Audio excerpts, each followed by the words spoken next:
தீட்டக்குடி தொகுதிக்கு உட்பட்ட 5 ஊர்களில் அமைச்சர் சி. வே. கணேசன் பொதுமக்களுக்கு பல்வேறு நலத்திட்ட உதவிகளை வழங்கினார். கடலூர் மாவட்டம் தீட்டக்குடி தொகுதிக்கு உட்பட்ட கீரனூர், செவ்வேரி, நெடுங்குளம், குமாரை, நிதிநத்தம் ஆகிய 5 ஊர்களில் கிராம மக்களை சந்தித்து தங்கள் குறைகளை கேட்டறிந்து பல்வேறு நலத்திட்ட உதவிகளை வழங்கினார்.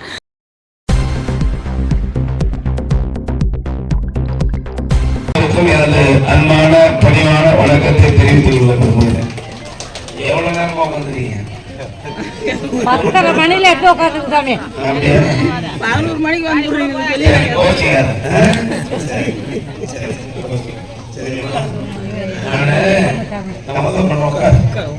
தேவலூர்ல ஒரு ஊருக்கு போயிட்டு அங்க ஒரு 2000 பேர் ஜனங்க வந்திருந்தேன். அவங்கள பார்த்துட்டு நான் லேட்டா வந்து ஆஸ்பத்திரி எடுத்துமா நம்ம ஊர் ஆஸ்பத்திரி போடுறேன். ஊர் ஆஸ்பத்திரி ஆஸ்பத்திரி ஆஸ்பத்திரி ஏற்கனவே நம்ம பள்ளிக்கூடத்துல ஒரு விழா நடந்தது. அதுல இந்த பணம் வராத தலைவர் வந்து முதலமைச்சர் வந்து எல்லாருக்கும் பணம் திட்டமிட்டு 50,000 பேர் கொடுக்குறாரு. மாதம் 1000 ரூபாய். இல்ல யாருக்கெல்லாம் வரலையோ அவங்க எல்லாம் மனு கொடுக்க சொன்னாங்க. மனு கொடுத்தவங்கள கை தூக்க. இப்ப வராதவங்க மனு கொடுத்த கை தூக்க. அன்னைக்கு பள்ளிக்கூடத்துல மனு ரொம்ப கம்மியா தான் இருக்கு. எல்லாருக்கும் பணம் இங்க வந்து தெரியுது. உங்களெல்லாம் பணம் இல்லையா? வராதவங்க தான் கேட்டேன்.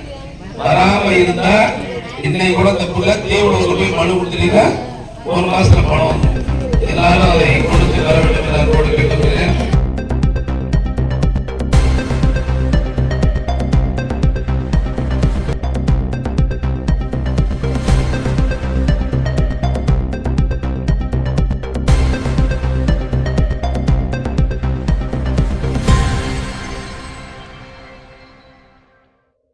நெடுங்குளம் கிராமத்தில் 4 தெருக்களுக்கு வடிகால் வசதியுடன் கூடிய சிமெண்ட் சாலை வேண்டுமென பொதுமக்கள் கோரிக்கை வைத்தனர்.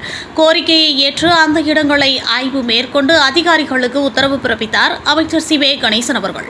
இதில் தாசில்தார், வட்டார வளர்ச்சி அலுவலர்கள், காவல் கண்காணிப்பாளர்கள், ஒன்றிய செயலாளர் பட்டூர் அமிர்தலிங்கம், தொழிலாளர் நலவாரிய உறுப்பினர் KNT சங்கர், வழக்கறிஞர் செந்தில், அயலகாணி சேதுராமன், டாக்டர் தங்கதுரை, அனைத்து ஊர் கிளை கழக நிர்வாகிகள், திரளான பொதுமக்கள் என பலர் கலந்து கொண்டனர்.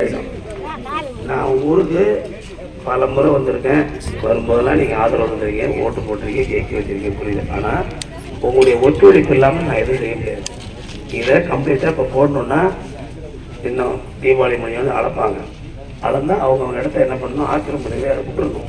விட்டால் தான் அதை எடுத்து உடைச்சி அள்ளி போட்டு தான் காவம் போட முடியும். நாங்கள் வந்து உடைப்போம். ஊரில் இருக்க பெரிய மனுஷன் அந்த தெருவில் 4 பேர் எழுதி கொடுக்கணும். எங்கள் இடத்த ரோட்டில் வடிகால் போகிறது நாங்கள் சம்மதிக்கிறோம். அத்துமீறி கட்டப்பட்ட இடத்த நீங்கள் எடுத்துக்கோன்னு எல்லாம் எழுதி கைது போட்டு இந்த ஊர் பூரா காவல் புரியுதா? ஒரு சும்மா நீங்கள் கத்திட்டு இடிக்கணும். இங்கேயாண்ட வந்து தனி தெரிஞ்சு நீங்கள் வேலை செய்ய முடியாது. புரிஞ்சுங்க. கொஞ்சம் அமைதியாக இருங்க, கொஞ்சம் பொறுமையாக இருங்க. ரோடு போடுறது எந்த பிரச்சனையும் போட ஆரம்பிச்சிடணும். வடிகால் போடுறதுன்னா செந்தில் இங்கே வாங்க. இது வந்து விளையாட்டுத்தனமானது இல்லை. மந்திரி வரும்போது கோவக்குள்ளேன்னு கத்திவிட்டு அப்புறம் ஓட்டு கேட்க வரும்போது கத்துறது அப்படின்னு கூடாது. நாங்கள் உடனே போலீஸை வச்சு, டிஓ வச்சு, தாசில்தார் வச்சு கம்ப்ளீட்டாக அளப்போம். அளந்து யாருக்கு உள்ள வீடு வெளியே இருக்கோ இடிச்சுட்டு தான் கட்ட முடியும். அது எல்லாரும் ஒத்துழைப்பு தரணும். வந்து எடுக்கும்போது தகராறு பண்ணால் நிறுத்திடும். அடுத்த வரும்போது அப்புறம் நான் உங்கள்கிட்ட சொல்லிட்டு போடுவேன். அதனால் முழுமையான ஒத்துழைப்பு எடுத்து போடுறது. இதெல்லாம் கம்மி.